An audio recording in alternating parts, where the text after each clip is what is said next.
Cette semaine et aujourd'hui donc, j'ai le grand plaisir d'accueillir le philosophe Souleymane Bachir Diagne, professeur de philosophie à l'Université de Columbia à New York, qui est de passage à Paris, notamment pour la nouvelle édition de son livre « Comment philosopher en islam », publié aux éditions Philippe Ray. La question « Comment philosopher en islam » a été et est toujours l'expression d'une hostilité de la part de certains penseurs musulmans à une discipline et à une démarche qu'ils jugent à la fois inutiles et corrosives lorsqu'il s'agit d'avoir une bonne intelligence de ce que la religion commande de penser, de croire et de faire. Dès que le monde de l'islam a été en contact avec l'amour de la sagesse des Grecs, il s'est trouvé des gardiens des sciences islamiques pour appeler à se défier absolument d'une sagesse qui ne saurait en être une sans provenir d'une révélation et ne pouvait dès lors rien enseigner à ceux qui ne devaient tirer leur savoir que de celle-là. Bonjour Souleymane Bachir Diagne. Bonjour. Bienvenue sur le nouveau chemin de la connaissance. Merci de m'accueillir. C'est un grand plaisir de vous y accueillir, déjà parce que vous n'êtes jamais venu parler dans cette émission, et puis aussi parce que l'ouvrage dont vous êtes l'auteur soulève une question à la fois proprement philosophique, il s'agit de savoir comment philosopher en islam, et par le même biais des enjeux et d'autres problèmes qui, eux, ont une dimension non seulement culturelle, mais également politique, on y viendra.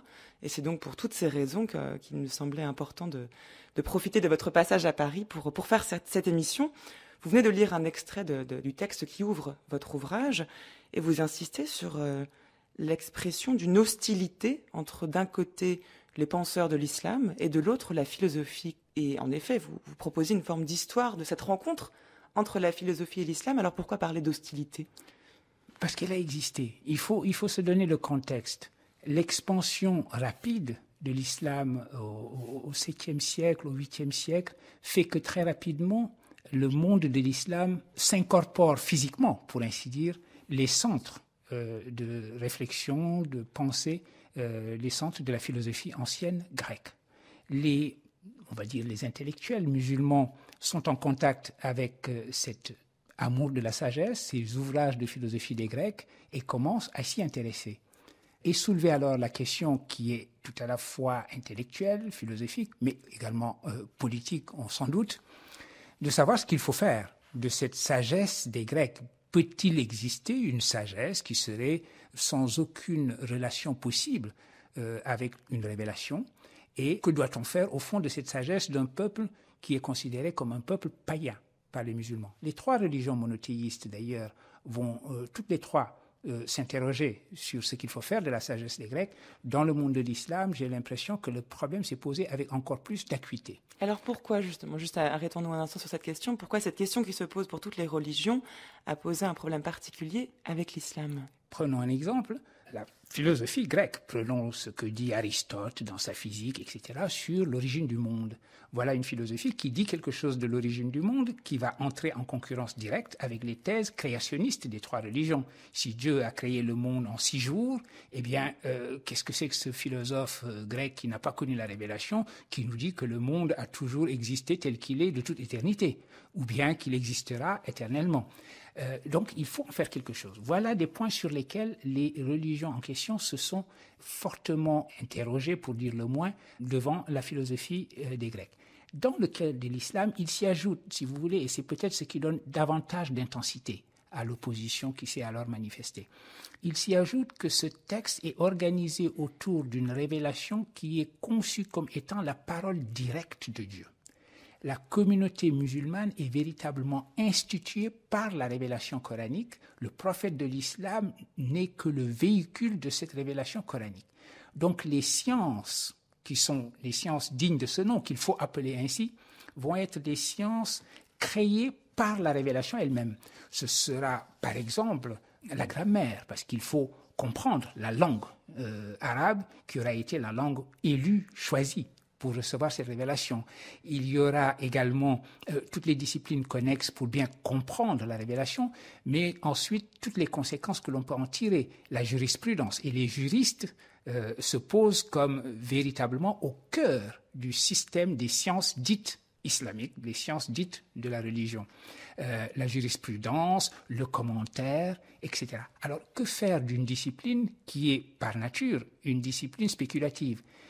Il n'est pas jusqu'à la théologie elle-même qui n'apparaissent aux yeux de certains comme déjà un peu trop en dehors de ces sciences dites religieuses, parce que la théologie, elle met en œuvre un questionnement qu'on peut dire philosophique, qui est philosophique, puisque, bien entendu, elle ne remet pas en question les dogmes, elle ne questionne pas de manière radicale, mais à partir des dogmes tels qu'ils sont, elle met en œuvre, si vous voulez, un questionnement rationnel.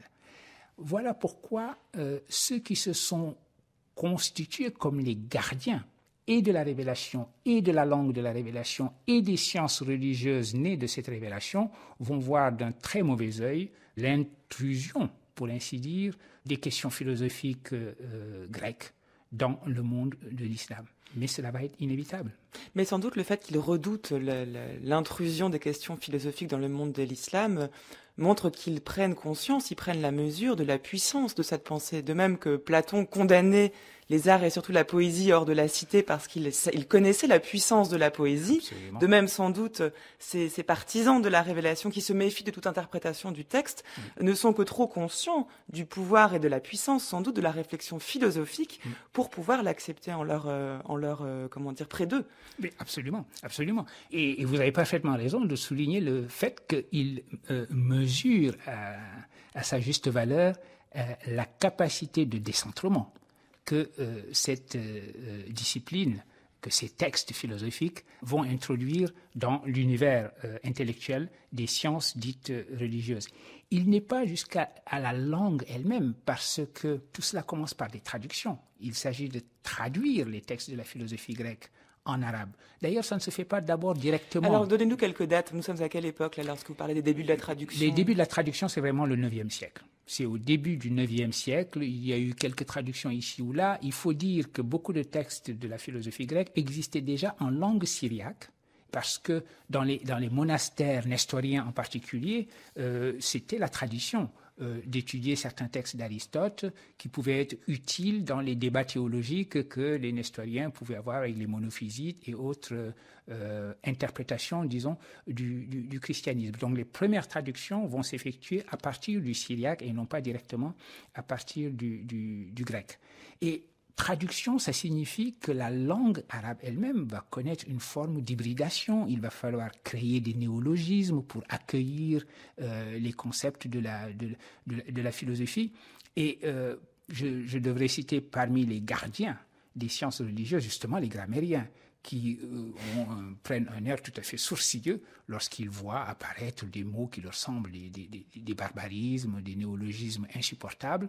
Et pour eux, la pureté de la langue de la révélation s'en ressent. Donc, comme vous disiez tout à l'heure, cette sorte de puissance de décentrement, cette puissance de transformation, cette puissance d'hybridation est déjà sensible dans la langue elle-même, qui reçoit la philosophie ancienne. Cette question de la grammaire est passionnante. Je renvoie aussi au texte de Benveniste, justement, qui, dans les problèmes de linguistique générale, montre comment, pour beaucoup de penseurs, c'est la grammaire et la langue elle-même qui déterminent la pensée, et non inversement. D'où l'importance d'une excellente traduction, et d'où aussi la prise de conscience du danger que peut provoquer l'irruption d'une langue qui est nouvelle. Exactement. Et il y a à ce propos un débat magnifique, un débat très célèbre qui a eu lieu, pour donner une date, en 932.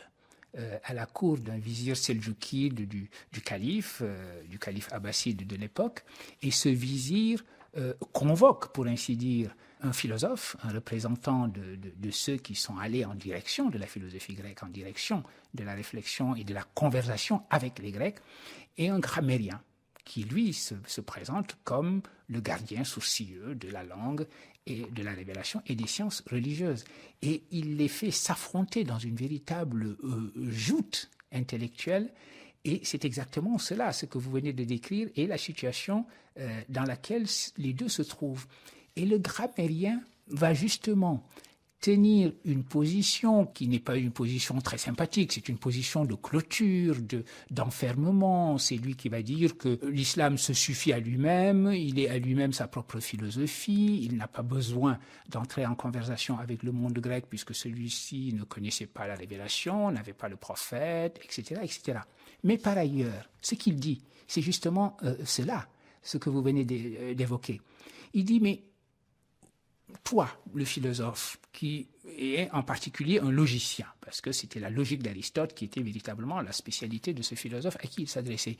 Il lui dit, mais tu considères que la logique d'Aristote est une logique universelle, qu'elle est valide pour tout être humain, qu'il y a, pour ainsi dire, qu'elle traduit, pour ainsi dire, une sorte de grammaire universelle du raisonnement humain en général.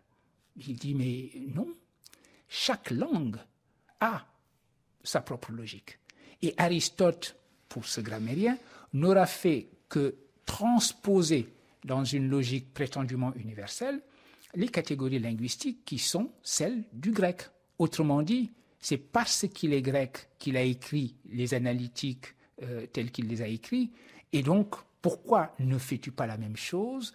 Travaille avec ta langue arabe, regarde la logique de cette langue arabe, comme moi je le fais, etc.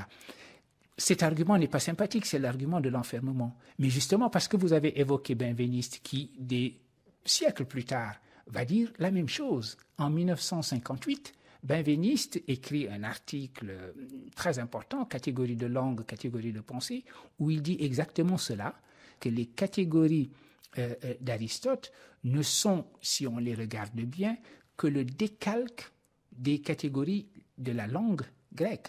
Que quand Aristote s'interroge sur les différentes manières de dire l'être, c'est cela, les catégories, eh bien, il se pose ces questions de cette manière-là et donne les réponses qu'il donne parce qu'il parle grec et parce qu'en particulier en grec, le verbe être lui-même a les fonctions que l'on sait. Mais là, du coup, c'est plus simplement des questions de traduction qui sont passionnantes parce qu'elles montrent que ce qu'il y a en jeu derrière cette question, comment philosopher en islam, c'est une réflexion philosophique, mais aussi une question culturelle. En gros, qu'est-ce qu'une philosophie nous dit de la culture dont nous venons, mais aussi des questions d'interprétation. Et là, j'insiste parce que vous montrez que le plus gros des problèmes viennent de là, quand même, de cette origine de l'interprétation et du texte religieux lui-même. Absolument. Les auteurs et même les penseurs, les croyants, qui accueillent, enfin qui croient en un seul Dieu, ont-ils une liberté d'interprétation du texte ou bien celui-ci leur est-il imposé à cette question? Selon la réponse que l'on fournit, on a une attitude plus ou moins philosophique. Si l'on s'autorise à questionner le texte, oui, alors déjà on questionne ce qui est reçu, ce qui est d'ailleurs la définition que vous donnez de la philosophie, c'est oui, questionner ce qui est reçu. Mais exactement. Si au contraire on ne s'y autorise pas, alors évidemment la philosophie est un danger. Mais l'enjeu est justement là. Je reviens à ce débat entre le grammairien et le logicien. Ce que le grammairien dit, dans le fond, c'est que toute philosophie devrait être l'émanation d'une culture particulière. Donc il y aurait autant de philosophie qu'il y a de culture et autant de philosophie qu'il y a de langue. Or, la position du logicien philosophe consiste précisément à dire que non. La philosophie n'est pas l'émanation d'une culture, c'est au contraire la capacité de s'interroger et d'interroger la culture elle-même, la capacité de creuser sa propre distance par rapport à cette culture. Revenons à un moment fondateur de l'histoire de la philosophie, la condamnation de Socrate. Socrate est condamné parce que, disent ses accusateurs, il corrompt la jeunesse, c'est-à-dire il leur enseigne des choses qui ne sont pas celles que la culture voudrait transmettre aux générations qui arrivent. Et deuxièmement, l'accusation dit il ne croit pas en nos dieux ou il en dit ce qu'il ne faudrait pas en dire. Bref, il n'adhère pas. Il n'adhère pas à notre religion, à notre conception du divin telle qu'elle est. Mais justement, le philosophe n'adhère pas. Il n'adhère pas comme une huître, comme dirait Valérie. Au contraire, il creuse sa distance par rapport à ce qui est reçu, ce qui est trop bien connu parce que reçu sans interrogation. Et vous parliez tout à l'heure de la puissance extraordinaire de remise en question que représente l'entreprise philosophique, c'est justement cela. Et ceux qui se sont opposés à l'arrivée de cette sagesse païenne, voyez bien ce qu'il pouvait en être. Si on veut faire la différence entre la philosophie et la théologie s'installe dans les dogmes tels qu'ils sont et met en œuvre un discours rationnel à propos de ces dogmes. Mais eux-mêmes ne sont pas interrogés. Le divin lui-même n'est pas interrogé. Le doute, si on considère que la démarche philosophique, c'est une démarche qui met en œuvre le doute n'est jamais radical. Or, c'est à cela qu'invite la démarche philosophique. Et je voudrais ici évoquer un philosophe qui est dans une situation paradoxale, parce que c'est quelqu'un qui s'est mis du côté des défenseurs des sciences de la religion et a donc attaqué, et même assez violemment, les philosophes, mais qui par ailleurs, dans sa pratique et dans ses écrits... C'est Al-Razali. Et c'est Al-Razali. C'est avéré l'un des philosophes les plus modernes qui soit dans sa démarche. Eh bien, Al-Razali met en œuvre justement cette entreprise de doute radical, de scepticisme absolu, un peu à la manière de Descartes. On révoque tout en doute et on regarde ce qui résiste à cette machinerie du doute, ce à partir de quoi on va pouvoir construire l'édifice des sciences et l'édifice des vérités. Évidemment, dans son cas, la vérité en question, la vérité fondatrice sera au bout du compte une vérité religieuse, une sorte d'expérience mystique du divin, mais il n'en demeure pas moins qu'il a joué, pour ainsi dire, le jeu philosophique du doute radical, et c'est cela qu'introduit le discours philosophique dans le monde de l'islam.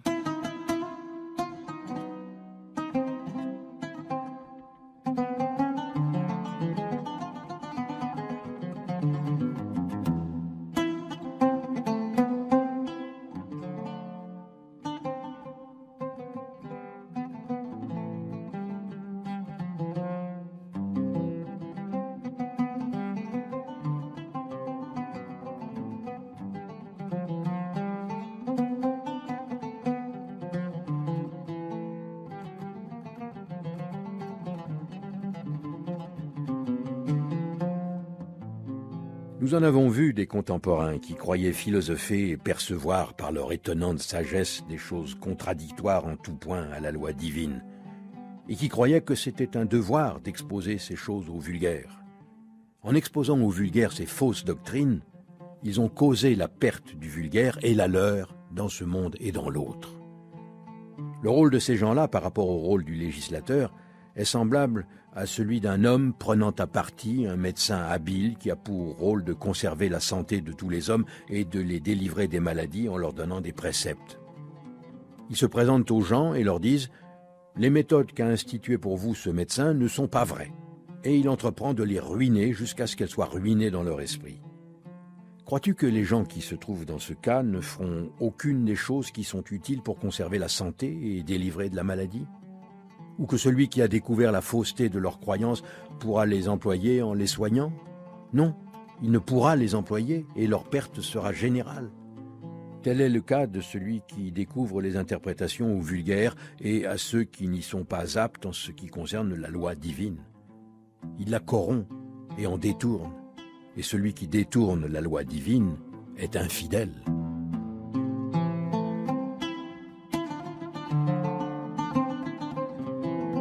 Vous écoutez France Culture, les nouveaux chemins de la connaissance. Bienvenue sur les chemins du vendredi.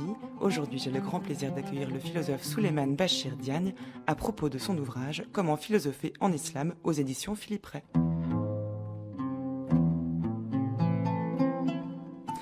Dans le texte d'Averroès qu'on vient d'entendre, Souleymane Bachir Diagne, qui est tiré d'un texte intitulé « Accord de la religion et de la philosophie », Averroès prend l'exemple d'un homme qui reprocherait à un médecin de mal utiliser ses remèdes, ou de mieux savoir que le médecin quel remède utiliser pour soigner un homme.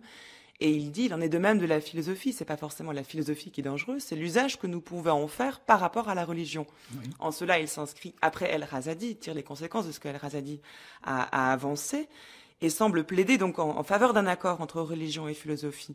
Mais pourtant, on y entend quelque chose, et j'aimerais qu'on s'y arrête, parce qu'on est là au cœur de notre sujet, qui est étonnant. Il parle quand même du vulgaire et de certaines interprétations du vulgaire, comme si tout le monde n'était pas digne ou n'était pas naturellement constitué pour mettre en œuvre une réflexion philosophique. Et là, on retrouve quelque chose de complètement différent. C'est plus simplement le conflit entre philosophie et religion, philosophie et islam, mais c'est le conflit entre philosophie, religion et individu, puisque nous ne sommes pas tous égaux vis-à-vis de la philosophie. Ah oui, et c'est ce qui fait le caractère très important du passage d'Averroès. Il y a plusieurs choses dans ce passage. D'abord, et vous l'avez dit, derrière son propos est également évoqué Ghazali, Al-Ghazal, dont nous parlions tout à l'heure. Et je rappelais à ce propos que Ghazali avait violemment attaqué les philosophes, les accusant de fausseté dans 20 thèses qu'il tenait, et les accusant d'être hérétiques sur 3 thèses parmi ces 20. Très violent, parce que hérétique, ma foi, on peut en tirer les conséquences légales et elles peuvent être désastreuses pour ceux qui seraient ainsi accusés. Mais Averroès ne l'a jamais pris au sérieux dans sa condamnation des philosophes. Il dit toujours, vous savez, bon, il dit cela parce qu'il veut protéger les masses, le vulgaire, et je reviendrai à ce terme-là, mais au bout du compte, il est bien l'un de nous. Lui aussi est un philosophe. Et c'est vrai qu'Averroès a raison sur ce plan-là. Ça, c'est un premier point.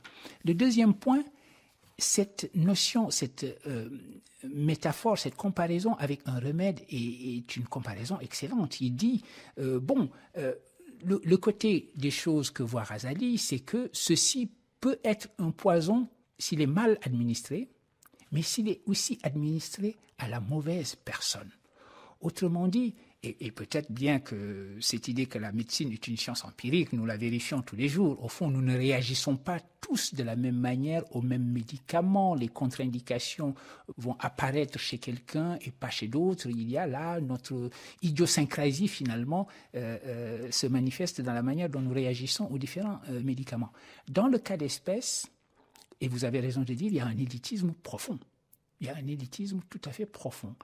Il y a une distinction entre une élite qui est à même de recevoir l'interprétation philosophique et une masse, le vulgaire, comme il dit, qu'on aurait raison de laisser dans une compréhension plutôt littéraliste de la religion, une compréhension qui, ma foi, lui permet de trouver ses marques à l'intérieur de cette révélation sans se poser les questions, sans faire intervenir des interrogations qui pourraient provoquer sa perte.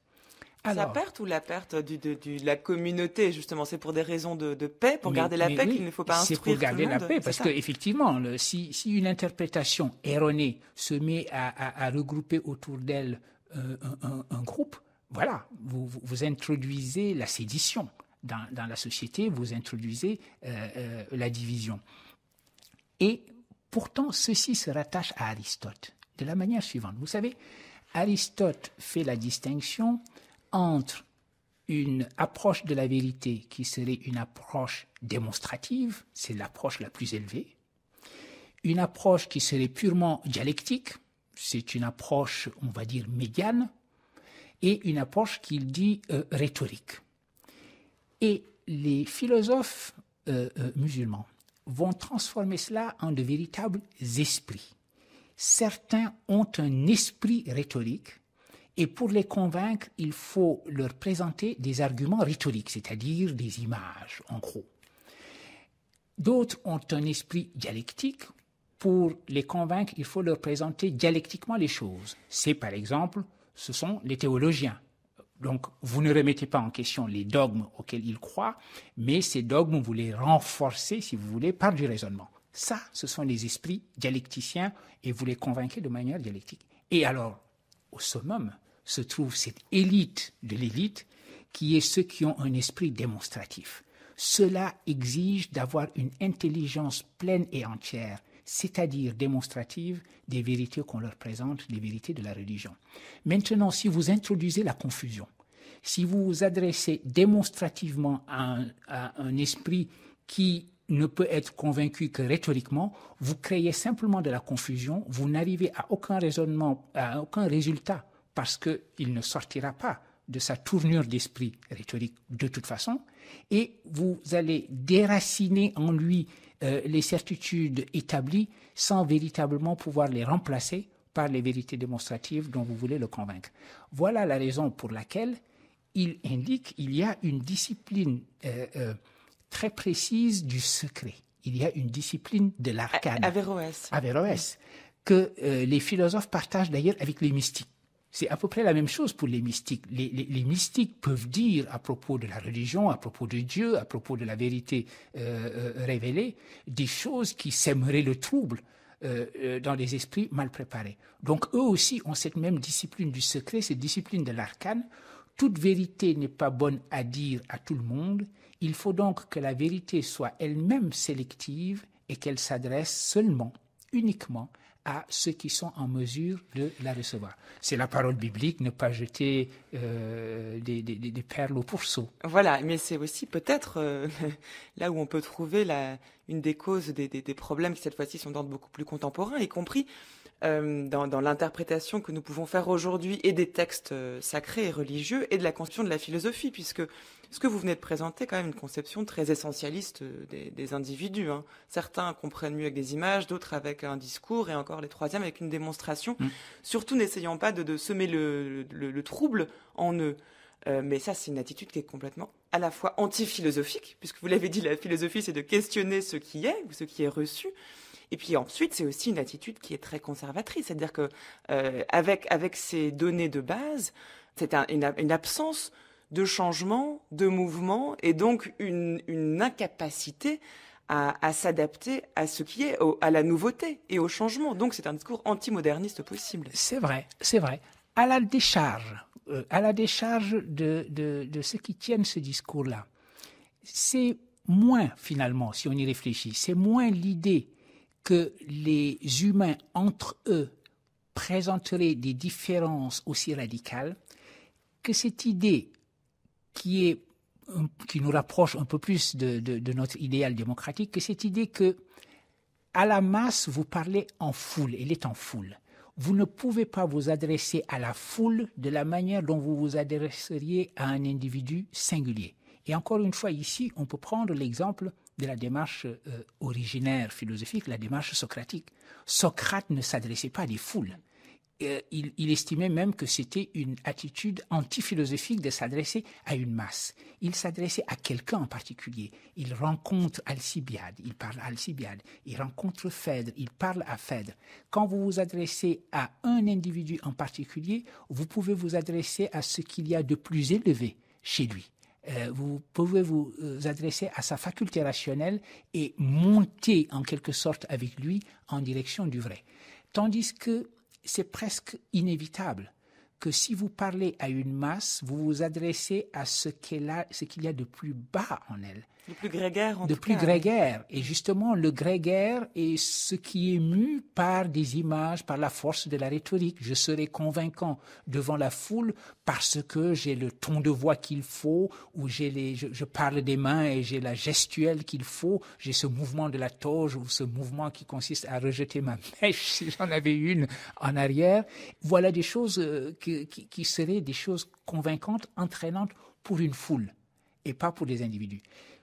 Ce bémol ayant été mis, si vous voulez, au caractère élitiste de la chose, il ne s'agit pas de la nier, en revanche, de nier ce caractère-là. Il est présent.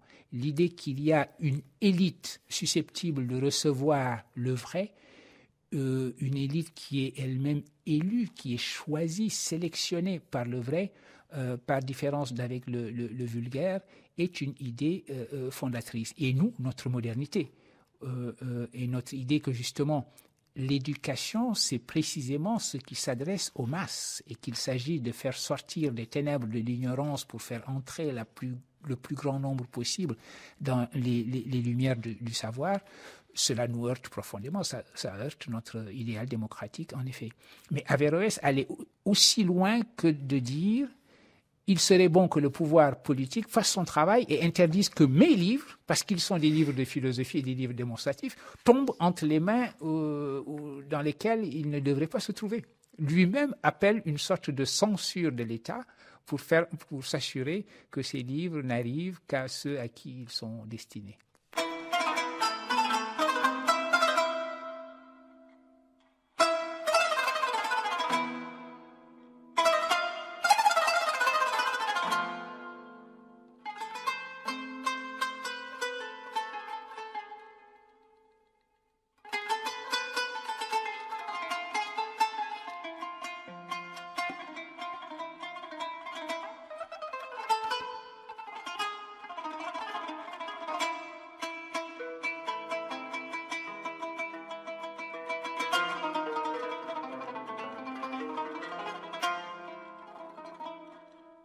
Je parle de chacun de mes états comme s'ils formaient un bloc.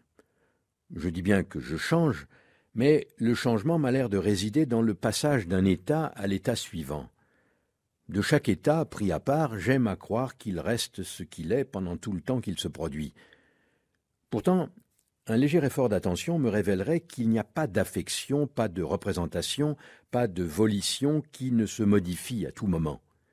Si un état d'âme cessait de varier, sa durée cesserait de couler.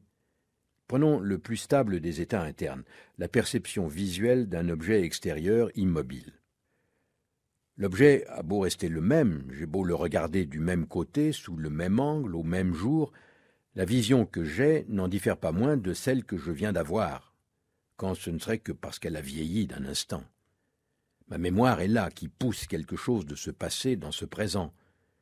Mon état d'âme, en avançant sur la route du temps, s'enfle continuellement de la durée qu'il ramasse.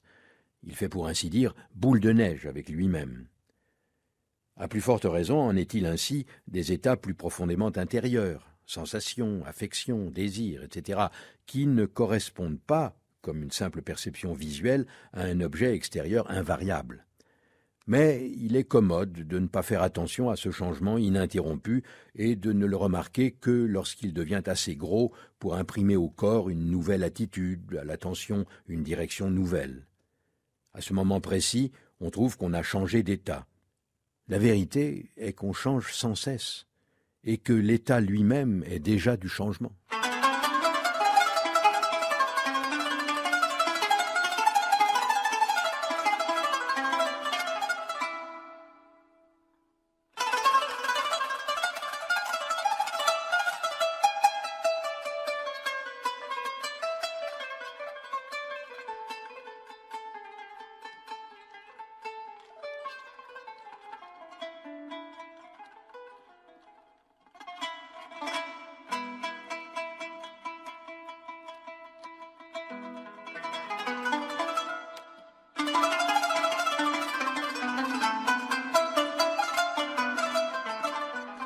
Au chapitre 9 de votre livre, Souleymane Bachir Diagne, je rappelle le titre, Comment philosopher en islam, dont nous parlons aujourd'hui, vous avez donné à ce chapitre le titre « La philosophie du mouvement » et vous accordez une part importante, alors que vous vous posez la question de la modernité possible, du rapport entre l'islam et la philosophie, d'une manière d'entrevoir une façon pour l'islam aussi de s'adapter à la modernité, y compris celle du multiculturalisme, sur lequel vous insistez beaucoup. Vous proposez une référence qui peut paraître inattendue, qui est celle de l'élan vital bergsonien. On vient d'entendre un extrait de l'évolution créatrice, le texte date de 1907, où Bergson, c'est un très très beau texte, où Bergson présente ce qu'est l'élan vital et cette nécessité, enfin disons le fait que la vérité est qu'on change sans cesse et que l'état lui-même est déjà du changement. On est à l'opposé ici du fixisme ou de l'essentialisme que vous avez présenté chez Averroès. Et c'est pour ça que vous faites de ce penseur Bergson, et y compris de Mohamed Iqbal, le poète indien, que vous présentez comme étant bergsonien, les penseurs qui peuvent nous aider à penser la modernité à l'aide de ce concept clé qu'est le mouvement. Ah oui, vous venez de prononcer le nom, Mohamed Iqbal, d'un penseur et d'un poète indien considérable du siècle, du XXe siècle, de la première moitié du XXe siècle, penseur considérable par l'ouverture qu'il donne à la pensée islamique. Et Mohamed Iqbal, au fond, reproduit en son temps, et avec un penseur et un philosophe occidental, dirons-nous, comme Henri Bergson, la même ouverture qui avait été celle du monde islamique vis-à-vis du monde et de la philosophie grecque.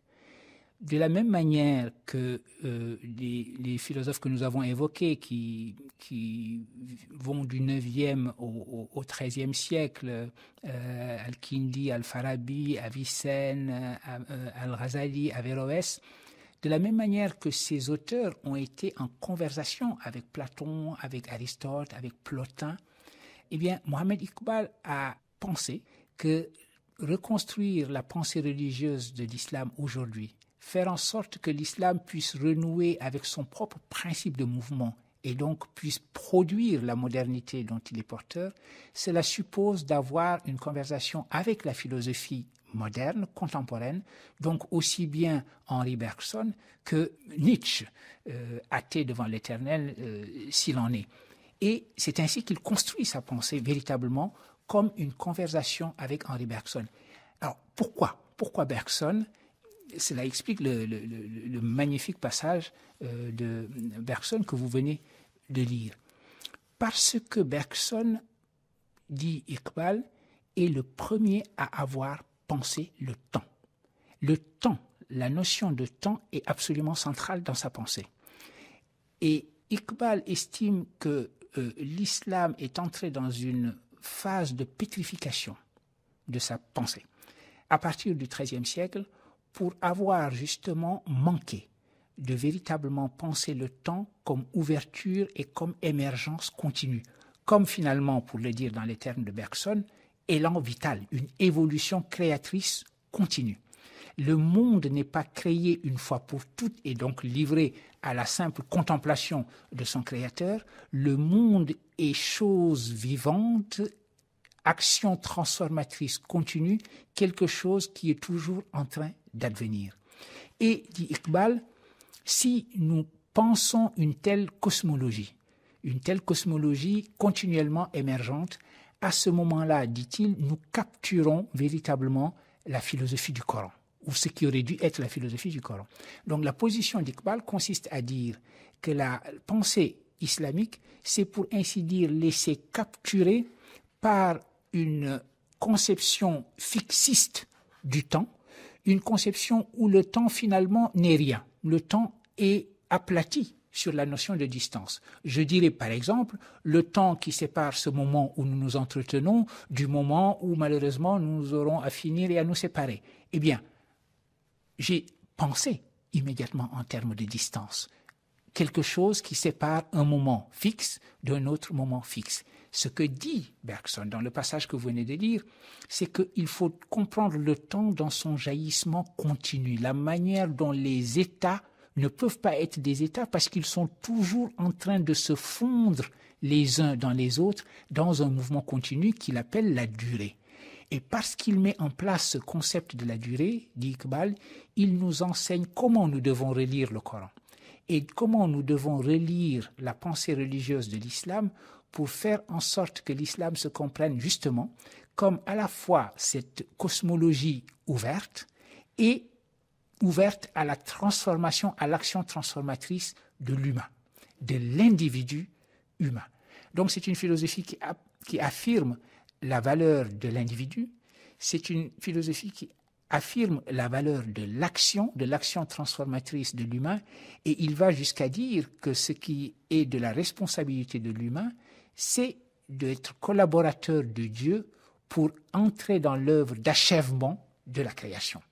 Que la création n'est pas chose achevée, mais chose qu'il faut achever, et que justement le rôle de l'humain, c'est de collaborer avec Dieu à l'achèvement de ce monde. En ça, il se distingue de Bergson sur ce point-là. Sur ce point-là, encore que Bergson, dans les deux sources de la morale et de la religion, parle ou alors c'est dans l'évolution créatrice, parle du rebond créateur que représente l'humanité. Autrement dit, l'évolution créatrice a créé les formes de la vie, et en créant la forme humaine, si vous voulez, cette évolution créatrice s'est donnée à ce moment-là un collaborateur, puisque maintenant l'humain va d'une certaine façon prendre le relais et son action à l'humain, va s'inscrire dans cette évolution créatrice. Donc il y a de cela aussi chez Bergson, mais c'est vrai, vous avez raison de dire que la manière dont Iqbal l'accentue, c'est précisément parce que dans la situation coloniale où se trouvaient les sociétés musulmanes, il insistait beaucoup sur l'action à entreprendre pour reprendre l'initiative, une initiative dont il estimait d'ailleurs qu'elle n'avait pas été perdue à cause de la colonisation, mais qu'elle avait été perdue à cause d'une sorte de repli intellectuel sur soi, et qui date pour lui du XIIIe siècle. Et c'est ainsi qu'on peut comprendre que cet ouvrage soit aussi, tel que vous l'annoncez dès le début, une forme de combat.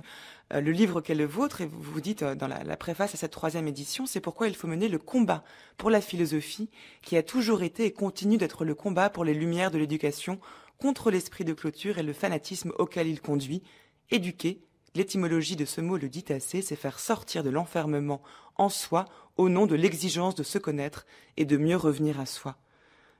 C'est donc ce mouvement-là, à la fois chez Bergson et chez Iqbal, qui n'est pas pour vous simplement un objet de philosophie, mais presque une arme au sens pacifiste du terme, une arme pour mener ce combat de la philosophie en laquelle vous voyez peut-être une forme de voie à suivre pour sortir à la fois d'une orthodoxie dangereuse, d'un conservatisme exacerbé, et de penser une forme de multiculturalisme qui est, selon vous, le seul avenir possible pour chacun d'entre nous. Absolument. Je parle ici de combat parce que, comme l'a montré d'ailleurs notre conversation depuis le début, cela a commencé dans un combat et cela s'est toujours poursuivi par un combat. Il a fallu gagner le combat de l'ouverture à la sagesse des Grecs contre toutes les forces réactionnaires d'enfermement et de clôture sur soi.